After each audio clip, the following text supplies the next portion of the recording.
សេចក្តីជូនដំណឹងស្តីពីស្ថានភាពធាតុអាកាសប្រចាំថ្ងៃបើយោងតាមក្រសួងធនធានទឹកនិងឧតុនិយមដែលបានជូនដំណឹងនៅថ្ងៃទី1ខែធ្នូនេះបានឲ្យដឹងថាសម្ពាធទាបដែលកើតនៅមហាសមុទ្រប៉ាស៊ីហ្វិកខាងលិចនិងសមុទ្រចិនខាងត្បូងបានវិវត្តទៅជាព្យុះទី27ឈ្មោះកូតូហើយមានឥទ្ធិពលខ្លាំងលើរបបខ្យល់មូសុងអេសានដែលបក់លើអាងទន្លេមេគង្គសមុទ្រកម្ពុជាសមុទ្រអាណ្ដាម៉ាន់និងលើព្រះរាជាណាចក្រកម្ពុជាហើយព្រះរាជាណាចក្រកម្ពុជាដែលស្ថិតនៅក្បែរកន្លងផ្លូវដើររបស់ព្យុះនេះទទួលរងកម្រិតឥទ្ធិពល 10% នៅចន្លោះរវាងថ្ងៃទី30ខែកញ្ញាដល់ថ្ងៃទី3ខែធ្នូដែលស្ថានភាពបែបនេះនឹងធ្វើឲ្យចាប់ពីថ្ងៃទី1ដល់ទី3ខែធ្នូឆ្នាំ2025មានលក្ខណៈដូចតទៅ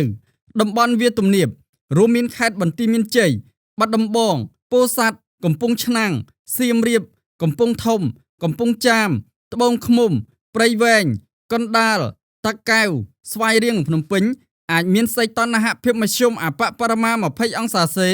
និងសីតុណ្ហភាពមធ្យមអតិបរមា29អង្សាសេខ្យល់បក់ពីទិសឦសាននិងបូរមានល្បឿនមធ្យម5ម៉ែត្រក្នុង1វិនាទីនិងមានខ្យល់កន្ត្រាក់ហើយពុំមានភ្លៀងធ្លាក់នោះទេតំបន់ខ្ពង់រាបរួមមានខេត្តប៉ៃលិនកំពង់ស្ពឺឧត្តរមានជ័យព្រះវិហារក្រចេះស្ទឹងត្រែងរតនគិរីមណ្ឌលគិរីជួរភ្នំដងរែកនិងតំបន់ជួរភ្នំក្រវាញអាចមានសីតុណ្ហភាពមធ្យមអបបរមា17អង្សាសេនិងសីតុណ្ហភាពមធ្យមអតិបរមា28អង្សាសេ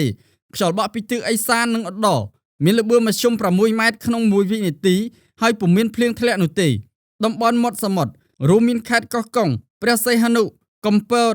កែបនិងជួរភ្នំបូកគោអាចមានសីតុណ្ហភាពមធ្យមអបបរមា20អង្សាសេនិងសីតុណ្ហភាពមធ្យមអតិបរមា30អង្សាសេខ្យល់បក់ពីទិសឦសាននិងអាគ្នេយ៍មានល្បឿនមធ្យម5ម៉ែត្រក្នុង1វិនាទីហើយពុំមានភ្លៀងធ្លាក់នោះទេរលកសមុទ្រមានកម្ពស់មធ្យមអបបរមា0ម៉ែត្រ50សង់ទីម៉ែត្រនិងកម្ពស់មធ្យមអតិបរមា1ម៉ែត្រ50សង់ទីម៉ែត្រអាស្រ័យដូចបានជម្រាបជូនខាងលើសូមសាធារណជនទទួលជ្រាបជាព័ត៌មាន